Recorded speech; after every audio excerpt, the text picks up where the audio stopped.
Hello दोस्तों, क्या आपने कभी ये सोचा है कि हमारे ब्रह्मांड में कितने आयाम हैं और हम कौन से आयाम में रहते हैं? यह एक बहुत ही दिलचस्प सवाल है।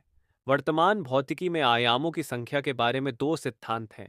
पहला सामान्य सापेक्षता, जिसे हम जनरल रिलेटिविटी कहते हैं। आइंस्टीन की इस थ्योरी के अनुसार हमारे ब्रह्मांड में चार आयाम होते हैं। तीन स्थानिक आयाम हैं, लंबाई, चौड़ाई, ऊंचाई, इन्हें तो आप जानते ही हैं। और चौथा आयाम खुद समय है। इस सिद्धांत के अनुसार ये चार आयाम ही हमारी दैनिक जिंदगी और ब्रह्मांड के बड़े पैमाने पर होने वाले घटनाक्रम को समझने के लिए पर्याप्त हैं। दूसरा थ्योरी है स्ट्रिंग थ्योरी का दावा है कि ब्रह्मांड में वास्तव में 10 या 11 आयाम हो सकते हैं। इस थ्योरी के अनुसार ब्रह्मांड के मूलभूत कण असल में सूक्ष्म स्ट्रिंग्स मतलब धागों के रूप में होते हैं जो विभिन्न प्रकार से कंपन करते हैं।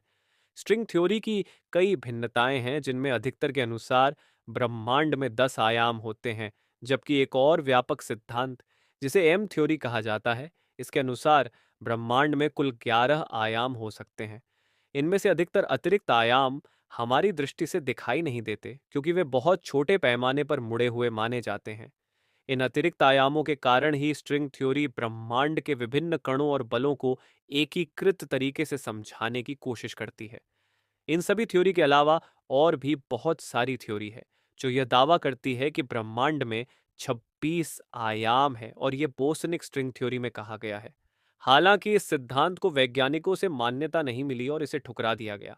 अतः अभी तक हमारे प्रत्यक्ष में केवल चार आयाम ही है, और हम केवल इन्हीं आयामों को ही अनुभव कर पाते हैं, जो लंबाई, चौड़ाई, ऊंचाई और समय है।